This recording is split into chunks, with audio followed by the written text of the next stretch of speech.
ఈరోజే ఆదివారం.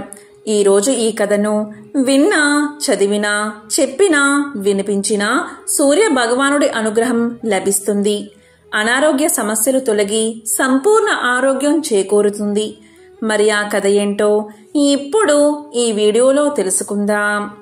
ఒకప్పుడు ధర్మరాజు భీష్మ పితామహుణ్ణి ఇలా అడుగుతాడు. పితామహ, పితృ కార్యాలలో గొడుగులు చెప్పులు బ్రాహ్మణులకు దానం చేస్తే చెప్పలేనంత పుణ్యం కలుగుతుంది అని పెద్దలు అంటారు. మరి ఆ దాన విశేషమేమిటి? దాని గురించి చెప్పండి అని అడుగుతాడు ధర్మరాజు. అప్పుడు భీష్ముడు ధర్మరాజును నవ్వుతూ చూసి ఇలా చెప్పడం మొదలుపెట్టాడు. ఓ ధర్మరాజా, సూర్య జమదగ్ని సంవాదాన్ని నువ్వు వింటే గొడుగులకు చెప్పులకు ఎందుకంత ప్రాముఖ్యత వచ్చిందో నీకే తెలుస్తుంది. ఆ కథను చెబుతాను విను అంటూ భీష్మ పితామహుడు ఇలా చెప్పడం ప్రారంభించాడు. ఈ కథ మహాభారతంలోనిది. పూర్వం భృగువంశంలో జమదగ్ని అనే తపస్సంపన్నుడు ఉండేవాడు. ఆయన భార్య రేణుకాదేవి. జమదగ్ని ఒకసారి తన భార్యతో కలిసి ఆరుబయట విలువిద్యను అభ్యసిస్తున్నాడు. ఆయనకు ఎప్పటికప్పుడు బాణాలను అందిస్తాను అంటూ రేణుకాదేవి ఆయనకు సాయంగా నిల్చుంది.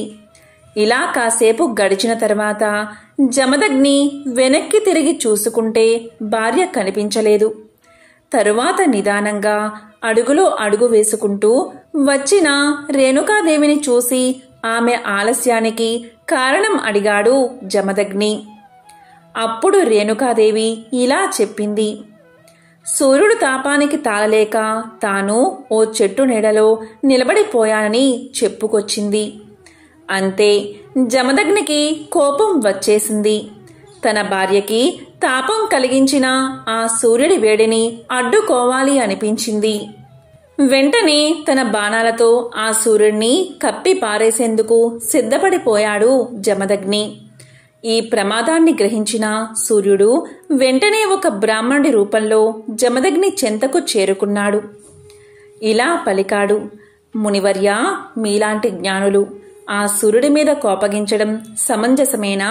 ఆ సూర్యుడి తాపం వల్లే కదా నీరు ఆవిరై తిరిగి వర్షంగా కురుస్తుంది. ఆయన శక్తి కారణంగానే కదా చెట్టు చేమ బతుకుతున్నాయి. అసలు ఆయన లేకుండా జీవం మనుగడ సాగించడం అసాధ్యం కదా అంటూ జమదగ్నిని శాంతింపచేసే ప్రయత్నం చేశాడు బ్రాహ్మణుడు. కాని ఎంతగా నచ్చ చెప్పినా జమదగ్ని శాంతించకపోవడంతో చివరికి సూర్యుడు తన నిజరూపంతో దర్శనం ఇచ్చాడు. ఇలా పలికాడు. ఓ బ్రహ్మర్షి, నా వల్ల ఏదన్నా అపరాధం జరిగి ఉంటే క్షమించు. అంతేకాని నీ కోపంతో నా వెలుగుని అడ్డుకుని ఈ లోకాన్ని అంధకారంలో ముంచెత్తకు అని వేడుకున్నాడు. సాక్షాత్తు ఆ సూర్య భగవానుడే క్షమించమని కోరడంతో జమదగ్ని మనసు కరిగిపోయింది. సూర్యుడు కూడా తన వల్ల కలుగుతున్న తాపానికి ఉపశమనంగా గొడుగు చెప్పులను సృష్టించి జమదగ్ని దంపతులకు కానుకగా ఇచ్చాడు. అలా గొడుగు చెప్పులను ధరించడం, వాటిని దానం ఇవ్వడం మొదలైంది. సాక్షాత్తు సూర్యదేవుడే సృజించిన వస్తువులే ఈ గొడుగు పాదుకులు. వాటిని ఆ కర్మసాక్షి చెప్పినట్లుగా సత్పురుషుడైన బ్రాహ్మణుడికి దానమిస్తే అపార పుణ్యరాశి చేకూరుతుంది అని అనడంలో అనుమానమే లేదు. అంతేకాదు, వాటి దానం వల్ల ఎన్నో వేల రెట్ల పుణ్యఫలం కలుగుతుంది అని చెప్పాడు భీష్ముడు. ఇంకా ఇలా అన్నాడు. ధర్మరాజా, వేదవ్యాసుడు ఉపదేశించిన కొన్ని సామాన్య ధర్మాలు నీకు చెబుతాను, శ్రద్ధగా విను అంటూ ఇలా చెప్పడం మొదలుపెట్టాడు. ఇతరుల ధనానికి ఎన్నడూ ఆశపడకూడదు. ఎదుటి వ్యక్తి మనవంటి వాడే అని అనుకోవాలి. సమస్త వస్తువులు నశిస్తాయి, కాని అనుక్షణం వాటిని గ్రహించాలి. అన్నిటి మీద ఆసక్తి అనర్థదాయకం. ప్రాణులన్నిటినీ ప్రేమించాలి. ఇతరులకు మేలు చెయ్యాలి అనే తపన అలవాటు చేసుకోవాలి. పాపాన్ని చేస్తే ప్రాయశ్చిత్తం చేసుకోవాలి అని చెప్పి భీష్ముడు ధర్మరాజుతో ఇలా పలికాడు. ధర్మరాజా, ప్రాణాపాయ శకునాల గురించి చెబుతాను విను అంటూ మళ్ళీ ఇలా చెప్పడం మొదలుపెట్టాడు.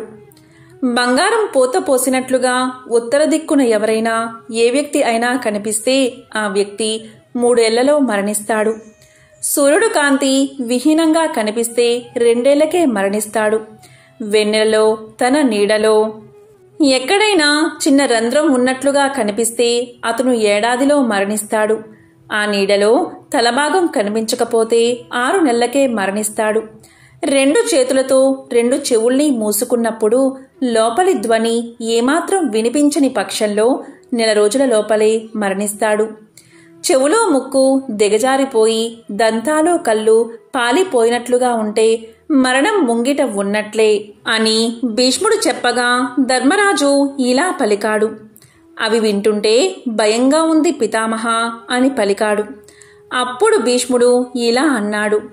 భయపడాల్సిన పనిలేదు ధర్మరాజా. ఇలాంటి శకునాలు కనిపించిన మరుక్షణమే ఏకాగ్ర దృష్టితో పరమేశ్వరుని ప్రార్థిస్తే ప్రాణానికి ఎటువంటి ప్రమాదమూ ఉండదు. పైగా పరమశివుని అనుగ్రహ భాగ్యం లభిస్తుంది అన్నాడు భీష్ముడు. ఇంకా ఒక కథను ఇలా చెప్పాడు. ఒకానొకసారి యుద్ధం జరుగుతున్న సమయంలో రథాలు పరుగులు తీస్తూ ఉన్నాయి. వాటికంటే వేగంగా ఒక కీటకం పరుగులు తీస్తూ రథాలను దాటిపోతూ ఉంది. దానిని వేదవ్యాసుడు గమనించాడు. అప్పుడు వ్యాసుడు కీటకాన్ని ఇలా అడిగాడు. ఎందుకంత వేగం? దానికి కారణమేమిటి అని అడిగాడు. అప్పుడు కీటకం ఇలా చెప్పింది. ఏం చెప్పమంటావు మునీంద్ర? ఒకదాని వెనుక ఒకటిగా రథాలు వస్తున్నాయి. రథ చక్రాల ధ్వని మారు మోగుపోతూ ఉంది. గుర్రాలను అదిలిస్తున్న వారి గొంతు మహాభయంకరంగా వినిపిస్తుంది. నాకు చాలా భయం వేస్తుంది. బతుకంటే ప్రాణికి మహా ఇష్టం. చావంటే చెప్పలేనంత దుఃఖం. ఆ దుఃఖాన్ని నేను తట్టుకోలేను. చనిపోవడం నాకు ఇష్టం లేదు. అందుకే విపరీతమైన వేగంతో పరుగులు తీస్తున్నాను. ప్రాణభీతి కంటే పరమ ఆందోళనకరం ఇంకేముంది మునీశ్వరా అని పలికింది. అప్పుడు ముని ఇలా అన్నాడు. ఓ కీటకమా, నీలాంటి జీవులకు ఇంద్రియ సుఖం ఉంటుందా? ఒకవేళ సుఖం ఉన్నా అది ఎంతసేపు ఉంటుంది?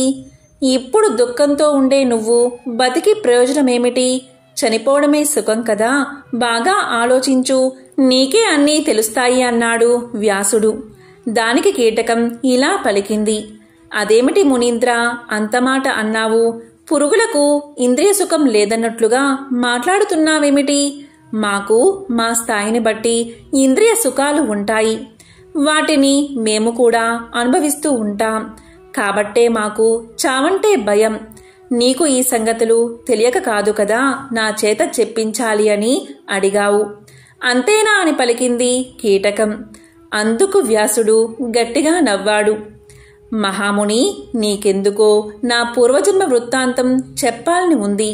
చెబుతాను, వింటావా అంది కీటకం. దానికి మునీశ్వరుడు చెప్పు అని పలికాడు. అప్పుడు కీటకం ఇలా చెప్పడం మొదలుపెట్టింది. మునీంద్ర, విను. గత జన్మలో నేను బాగా డబ్బున్నవాడిని. అయినా ఇంకా సంపాదించాలి అనే అత్యాశతో ఇతరుల డబ్బు కూడా కాజేసేవాడిని. కోపం, పెద్దల పట్ల ప్రముఖుల పట్ల వినయాన్ని ప్రదర్శించకుండా ఎగతాళి చేసేవాడిని, తిరిగేవాడిని. కానీ నేను నా తల్లి పట్ల మాత్రం జాగ్రత్తగా ఉండేవాడిని. నా తల్లిని కంటికి రెప్పలా కాపాడుకునేవాడిని, ప్రేమగా చూసేవాణ్ణి. ఒకరోజు ఒక బ్రాహ్మణుడు నా దగ్గరకు వచ్చాడు.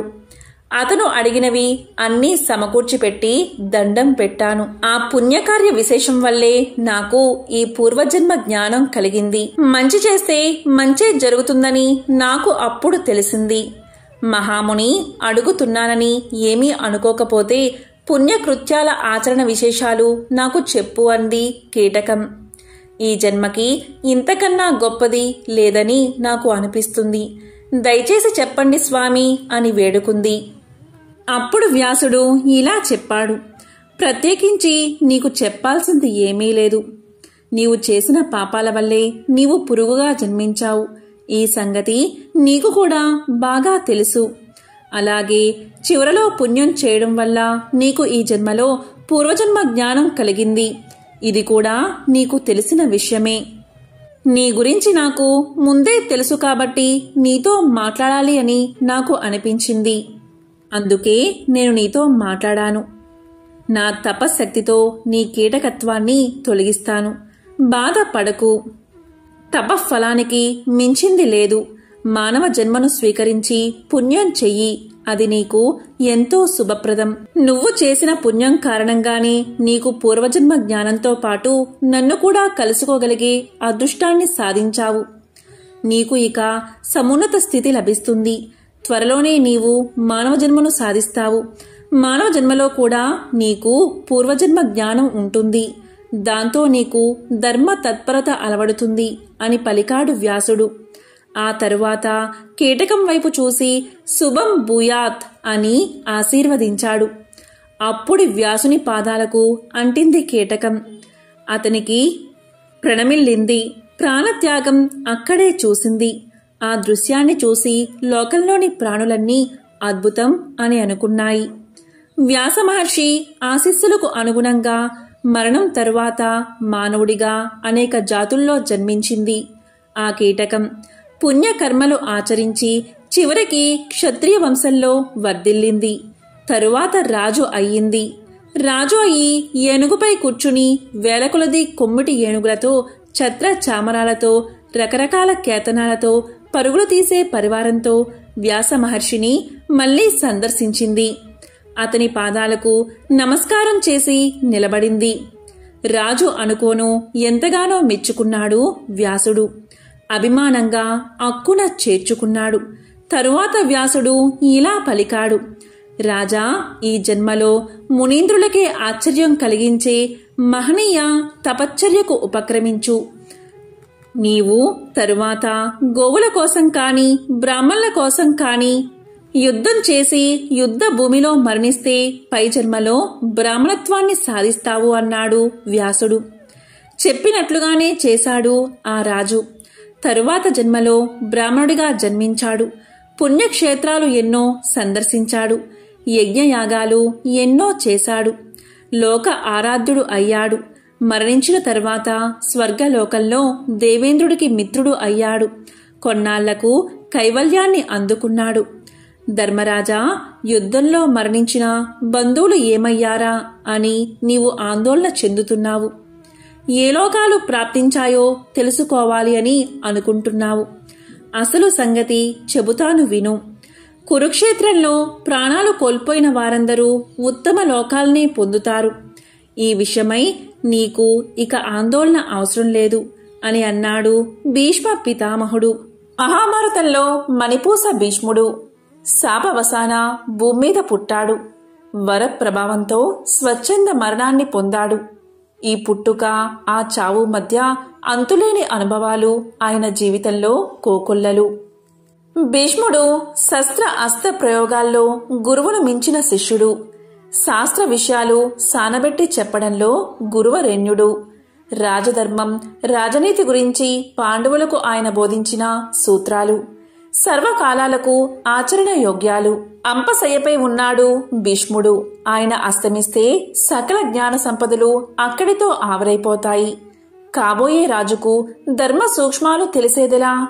అందుకే పాండవులను పితామహుడి దగ్గరికి పంపాడు శ్రీకృష్ణుడు. పాండుపుత్రులను వాత్సల్యంతో ఆదరించాడు భీష్ముడు. కృష్ణ భగవానుడి ఆదేశం మేరకు కర్తవ్య నిర్వహణ, ప్రజాపాలనపై పాండవులకు చక్కని బోధ చేశాడు.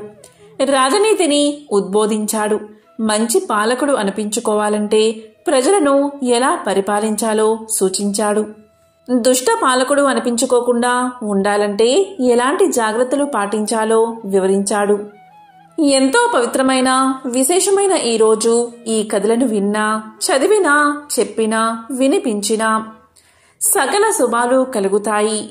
ఆ శ్రీకృష్ణ భగవానుడి అనుగ్రహం తప్పకుండా మీకు కలుగుతుంది. మరి ఆ కథలేంటో ఇప్పుడు ఈ వీడియోలో తెలుసుకుందాం. ఒకరోజు ధర్మరాజు భీష్ముడి దగ్గరకు చేరి, పితామహ, కొన్నిసార్లు మంచివారు దుర్మార్గులుగా, దుర్మార్గులు సజ్జనులుగా కనిపిస్తారు. గుర్తించడం కొంచెం కష్టమే కదా అని పలికాడు. దానికి భీష్ముడు నవ్వి ఒక కథ చెప్పడం మొదలుపెట్టాడు. ధర్మరాజా, నేను చెప్పేది శ్రద్ధగా విను. పూర్వం రాక్షస ప్రవృత్తి గల ఒక రాజు చనిపోయి నక్కగా జన్మించాడు.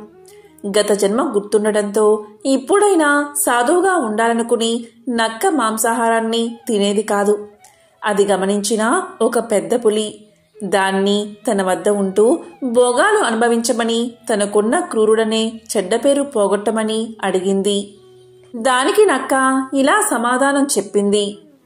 ఓ పులిరాజా, నాకవేమీ వద్దు. నీకు అవసరమైనప్పుడు హితవు చెబుతాను. కానీ నీ వద్ద ఉన్న అనుచరులు మన మధ్య భేదాలు సృష్టించగలరు. వాళ్ల మాటలు విని కోపగించడంటే మాత్రమే నీ దగ్గరుంటాను అంది. అందుకు ఒప్పుకుంది పులి. పులి నక్కను వెంట తీసుకెళ్ళింది. దాన్ని గౌరవిస్తూ అది చెప్పినట్లు వింటూ వినయంగా ఉండసాగింది.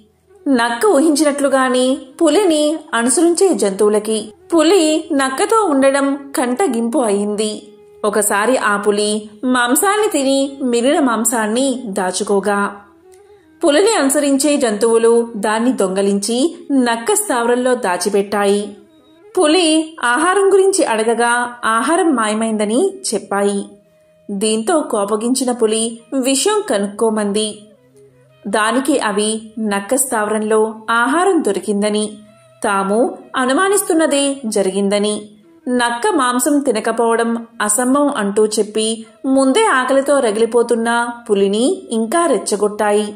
దీంతో పులి కోపంతో వెంటనే నక్కని చంపమని ఆజ్ఞాపించింది. ఈ సంగతి తెలిసిన పులి తల్లి వేగంగా అక్కడికి వచ్చి తొందరపడవద్దని హితవు చెప్పింది. జరిగిందేమిటో పులికి అర్థమైంది. దీంతో పశ్చాత్తాపం చెందిన పులి నక్కని క్షమాపణ కోరింది. అవమానించిన వారితో చెలిమి తగదంటూ తన మానాన వెళ్లిపోయింది నక్క. కనుక చెప్పుడు మాటలు ఎప్పుడూ చేటే చేస్తాయి. సొంతంగా విశ్లేషించి నిర్ణయం తీసుకోవాలి అని ధర్మరాజుకు భీష్మ పితామహుడు హితవు చెప్పాడు. పాండవుల్లో పెద్దవాడైన ధర్మరాజుకు స్త్రీల గురించి వివరిస్తూ భీష్ముడు చెప్పిన కథ ఇది.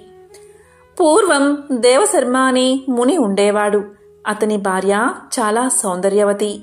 దేవశర్మ ఒక యజ్ఞ కార్య నిమిత్తం పోతూ తన శిష్యుడైన విపులుణ్ణి పిలిచి ఇలా పలికాడు. ఓ విపులా, నా భార్య అతిలోక సుందరి. ఆమె కొరకు దేవేంద్రుడు పొంచి ఉన్నాడు. నేను ఇంద్రుడి ఉపాయం తిప్పికొడుతూ నా భార్యను రక్షించుకుంటున్నాను. నేను ఇప్పుడు యాగం చేయడానికి వెళ్తున్నాను. కనుక నీవు నా భార్యకు రక్షణగా ఉండాలి అని చెప్పాడు గురువుగారైన దేవశర్మ. అప్పుడు శిష్యుడైన విపులుడు ఇలా పలికాడు. గురువుగారు, మీరు చెప్పినట్లే చేస్తాను. కాని ఇంద్రుడు మాయావి కదా, ఏ రూపంలో వస్తాడో నేను ఎలా తెలుసుకోవాలి అని అడిగాడు. దానికి దేవశర్మ ఇలా పలికాడు.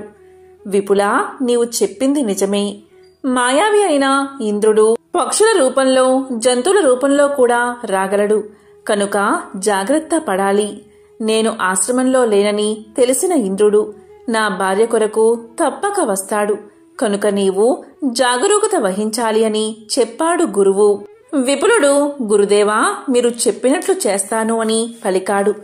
దీంతో దేవశర్మ నిశ్చింతగా యాగం చేయడానికి వెళ్లాడు. విపులుడు జాగ్రత్తగా గురుపత్నిని కాపలా కాస్తున్నాడు.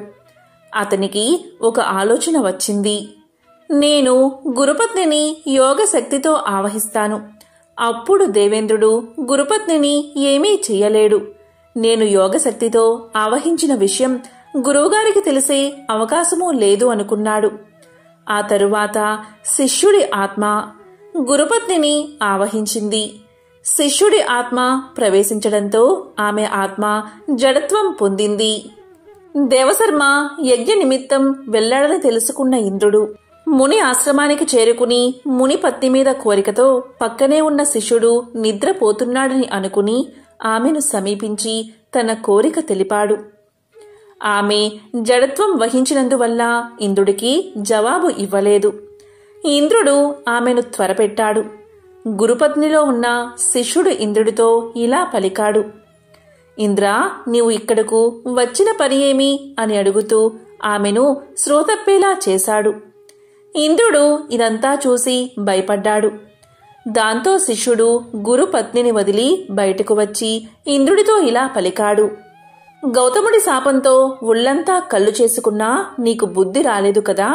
దేవేంద్రుడివై ఉండి ఇంద్రియాలు అదుపులో పెట్టుకోలేని నీ బుద్ధి కుత్సితమైనది కదా నీచుడా. ఇలాంటి పని చేస్తే నా గురువుగారి కోపాగ్నికి భస్మం కాగలవు, జాగ్రత్త. మా గురువు దాకా ఎందుకు, నేనే నిన్ను దహించగలను, కాని మనసు రావడం లేదు.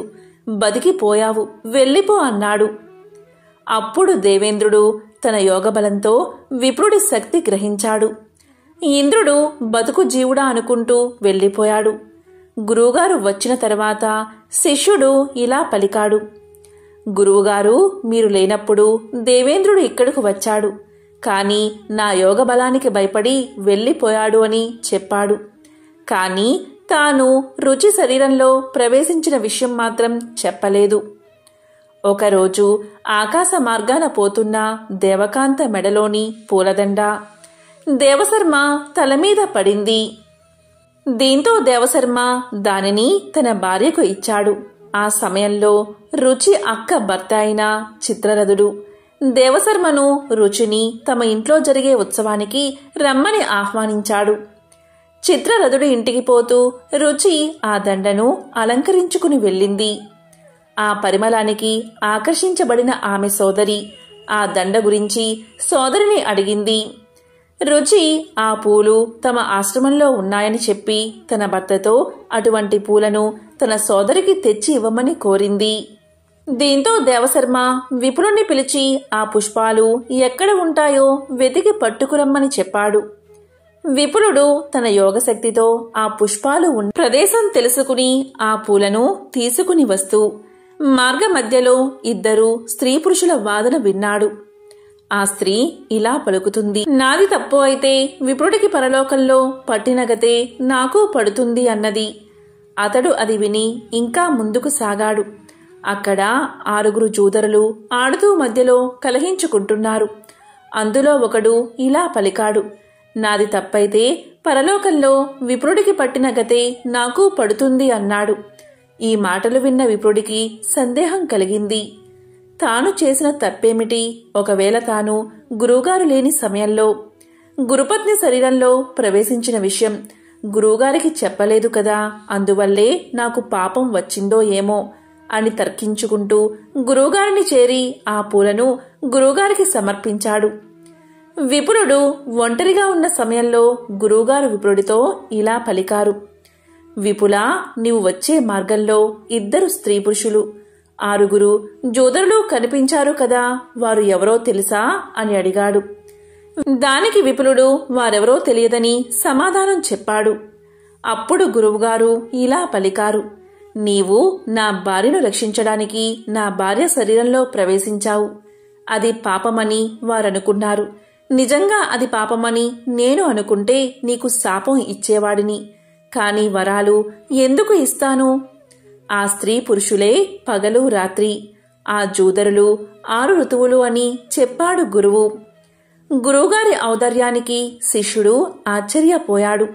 గురువుగారు ఇంకా పలికారు. విపులా, రాత్రి పగలు 6 ఋతువులు మనుషులు చేసే మంచి పనులు చెడ్డ పనులను గమనిస్తూ ఉంటాయి. కనుక మనం ఎవరికీ తెలియకుండా తప్పు చేయవచ్చు అని అనుకోవడం పొరపాటు. నీవు ఒక స్త్రీని రక్షించడానికి విఘ్నతతో చేసిన పని మంచిదే, కాని తప్పు కాదు. ఇలా చేసి నా గౌరవం కాపాడావు, అందుకని ఆ విషయం నాకు చెప్పక దాచడం పాపం కాదు అని చెప్పాడు గురువు అని చెప్పి భీష్ముడు ఇలా పలికాడు. ధర్మనందన, స్త్రీలలో అనేక విధాలు ఉంటారు. అందులో మంచివారు కుల స్త్రీలు ఉంటారు. వారి వల్లే ఈ భూమి క్రమం తప్పక పరిభ్రమిస్తుంది. పాతివ్రత్యం పాటించే స్త్రీ దైవం వంటిది. మానవుడికి ధర్మము, సుఖము, పేరు ప్రతిష్టలు మంచి భార్య వల్ల లభిస్తాయి అండల్లో ఏ విధమైన సందేహం లేదని భీష్ముడు ధర్మరాజుకు వివరించాడు. ఇంకా భీష్ముడు ధర్మరాజుకు ఇలా తెలియచేశాడు. స్నేహంలో పరిమితులు పాటించాలి. పగ ఉంటే పొంచి ఉండే ముప్పు గురించి తెలిపే ఒక కథను నీకు తెలియచేస్తాను. శ్రద్ధగా వినువంటూ ఇలా చెప్పడం ప్రారంభించాడు. బ్రహ్మదత్తుడు అనే రాజు చిలుక స్నేహం గురించి ఇలా వివరించాడు. బ్రహ్మదత్తుడు అనే రాజు ఉండేవాడు. అతను ఒకసారి అడవిలో వేటకు బయలుదేరాడు. అడవిలో వేటాడుతూ అలసిపోయి ఒక చెట్టు కింద విశ్రాంతి తీసుకున్నాడు. ఆ సమయంలో చెట్టు మీద ఒక అందమైన చిలుక కనిపించింది. వెంటనే బ్రహ్మదత్తుడికి ఆ చిలుక మీద అభిమానం పెరిగింది. అది కాస్త స్నేహంగా పరిణమించింది.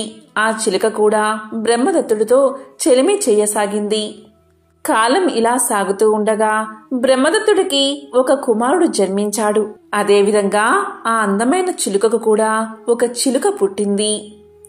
బ్రహ్మదత్తుడు చిలుక ఎలా స్నేహంగా ఉండేవో అదేవిధంగా ఈ చిన్ని చిలుక అలాగే బ్రహ్మదత్తుని కుమారుడు కూడా ఎంతో స్నేహంగా ఉండేవారు.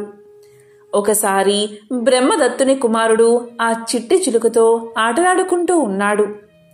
ఒకరోజు చిలుకతో ఆటలాడుతున్న రాకుమారుడికి ఆ చిట్టి చిలుకపై కోపం వచ్చింది. అంతే, దానిని తన చేతులతో చిరిమి ప్రాణాలు తీసేశాడు. ఆ దృశ్యాన్ని చూసిన పెద్ద చిలుకకు గుండె మండిపోయింది. ఇక కోపం ఆపుకోలేక తన గోళ్లతో ఆ రాకుమారుడిపై దాడి చేసి 2 కళ్ళను పొడిచేసింది. దీంతో రాకుమారుడు చూపుపోయి అంధుడిగా మారిపోయాడు. చిలుక అంతటితో ఆగకుండా రాజు దగ్గరకు వెళ్లి ఈ విషయం గురించి ఇలా తెలియచేసింది. రాజా, నీ కుమారుడు నా బిడ్డను చంపి పెద్ద తప్పు చేశాడు. అందుకు ప్రతిఫలంగా నేను అతడి కళ్ళను పొడిచి గుడ్డివాడిని చేశాను. ఇందులో నా తప్పేమీ లేదు. అయినా ఇక మీదట నేను ఇక్కడ ఉండలేను అని చెప్పింది. దానికి ఆ రాజు ఇలా పలికాడు. చిలుక, నువ్వన్నది నిజమే. జరిగిన దానిలో నీ తప్పేమీ లేదు. రాజకుమారుడు నీ కొడుకుకి హాని తలపెట్టాడు కాబట్టే ఫలితాన్ని అనుభవించక తప్పలేదు.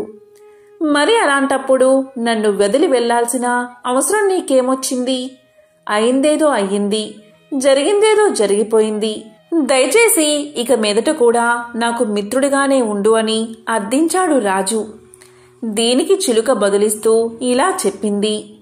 రాజా, నేను నీ కొడుకును అంధుడిగా మార్చేశాను కదా, కాబట్టి నీలో నా మీద పగ ఏర్పడి తీరుతుంది. ఇది 4 రకాలుగా ఏర్పడే అవకాశముంది.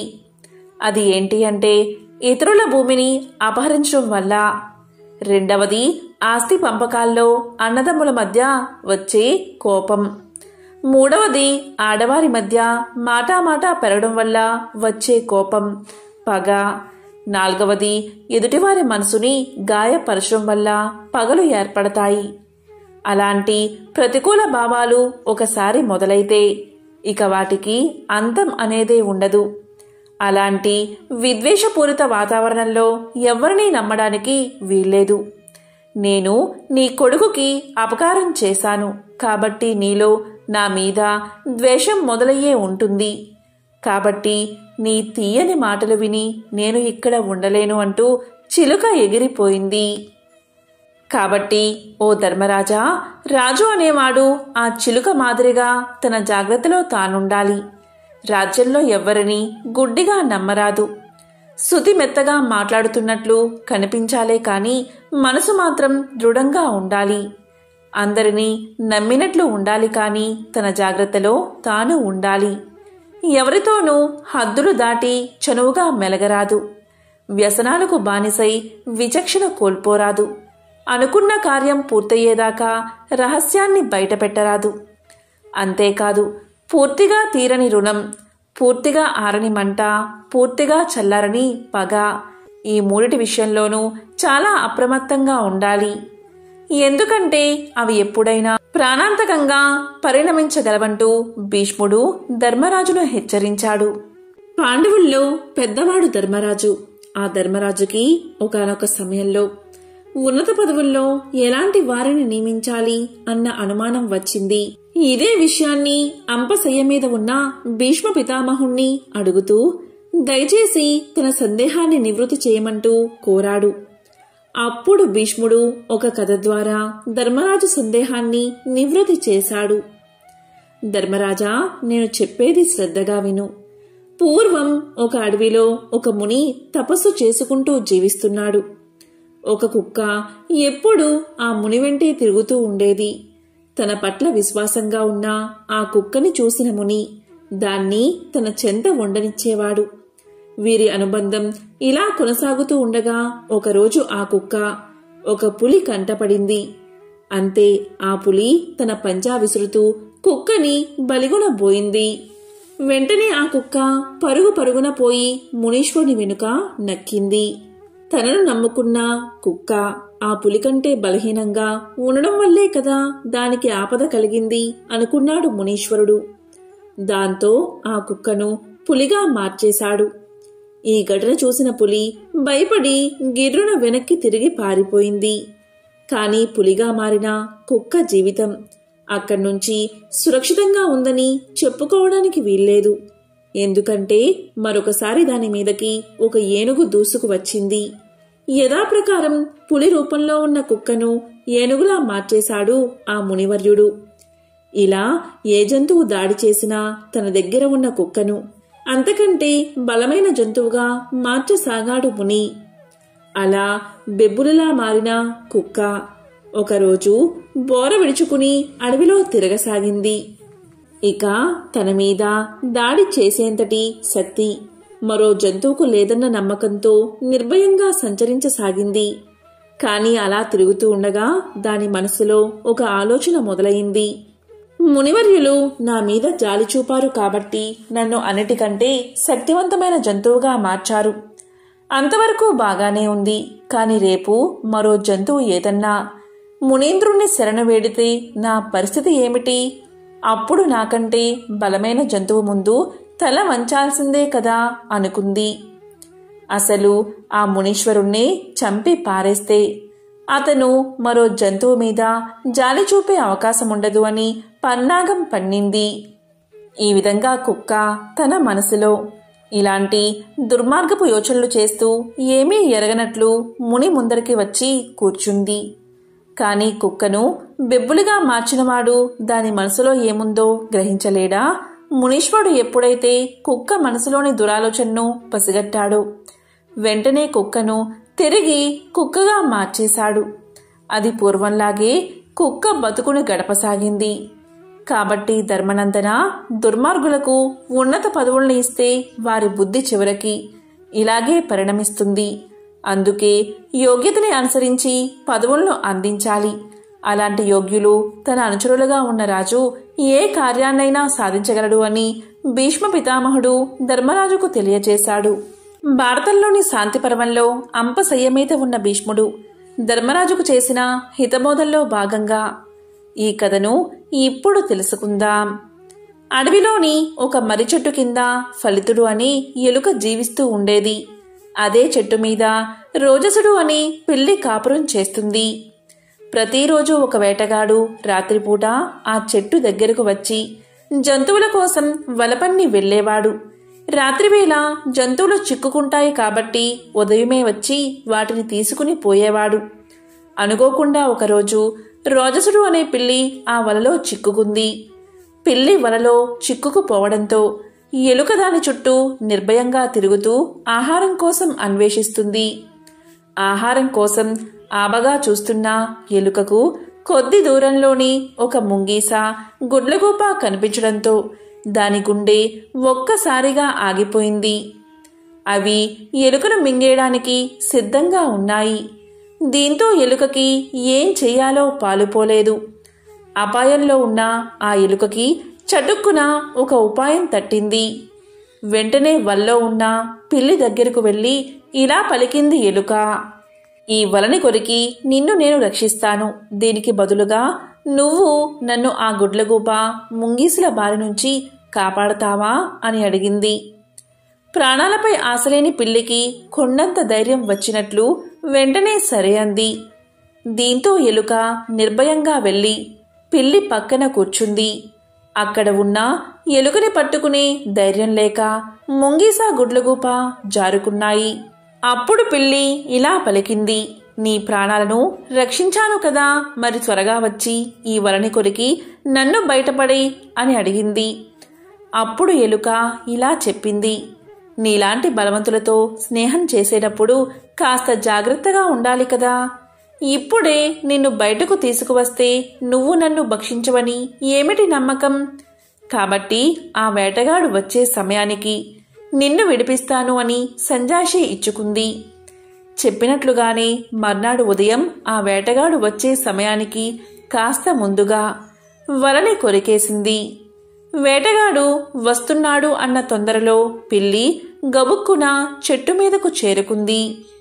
ఇటు ఎలుక తన కలుగులోకి దూరిపోయింది. చెట్టు కిందకి చేరుకున్న వేటగాడు కొరికి ఉన్న వలను చూసి తన ప్రయత్నం వృధా కావడంతో బాధతో వెనుతిరిగాడు. వేటగాడు అటు వెళ్ళగానే పిల్లి కిందకి చూస్తూ ఇలా పలికింది, ఓ ఎలుక మిత్రమా, నువ్వు నా ప్రాణాలను కాపాడావు. ఇక నుంచి మనమిద్దరం మంచి స్నేహితులుగా ఉందామని ప్రతిపాదించింది. దానికి ఎలుక నవ్వుతూ ఇలా చెప్పింది, మిత్రుడు ఎప్పుడు శత్రువుగా మారతాడో, శత్రువు ఎప్పుడు మిత్రుడవుతాడో చెప్పడం కష్టం. అలాంటిది సహజ శత్రువులమైన మన మధ్య స్నేహం ఎలా పొసుగుతుంది? ఇప్పుడు ఏదో నీకు సాయం చేశానన్న కృతజ్ఞతతో నాతో నువ్వు స్నేహం చెయ్యవచ్చు. కానీ ఏదో ఒకరోజు ఆకలి మీద ఉన్నా నీకు నన్ను చంపి తినాలన్న ఆలోచన రాకపోదు. శత్రువులతో అవసరార్థం స్నేహం చేసినా దాన్ని విడిచిపెట్టకపోతే ఎప్పటికైనా ఆపద తప్పదని శుక్రనీతి కూడా చెబుతుంది కదా. నువ్వు నన్ను రక్షించావు, బదులుగా నేను నిన్ను రక్షించాను. మన బంధం ఇక్కడితో చెల్లు. ఇక మీదట నా జోలికి నువ్వు రాకు అంటూ కలుగులోకి దూరిపోయింది ఎలుక. ఎలుక మాటల్లోని సత్యాన్ని గ్రహించిన పిల్లి గమ్మున ఉండిపోయింది. ఈ కథలోని పాత్రధారులు సహజ శత్రువులైన పిల్లి ఎలుకలే కాని ఇందులోని నీతి మాత్రం నిత్య జీవితానికి కూడా వర్తిస్తుంది. అపకారికి ఉపకారం చేయవచ్చు, కానీ తెలిసి తెలిసి వారితో స్నేహం చేయకూడదని హెచ్చరిస్తుంది. పైగా ఎవరి మనసు ఎప్పుడెలా ఉంటుందో తెలియదు కాబట్టి జీవితాన్ని పలంగా పెట్టి ఎవరిని గుడ్డిగా నమ్మకూడదని ఈ కథ సూచిస్తుంది. ఎంతో పవిత్రమైన విశేషమైన ఈ రోజు ఈ కథలను విన్నా, చదివినా, చెప్పినా, వినిపించినా జన్మల దరిద్రం దోషాలు తొలగి కోటి జన్మల పుణ్యం వస్తుంది. సకల శుభాలు కలుగుతాయి. ఓం నమః శివాయ. ఓం నమో నారాయణాయ.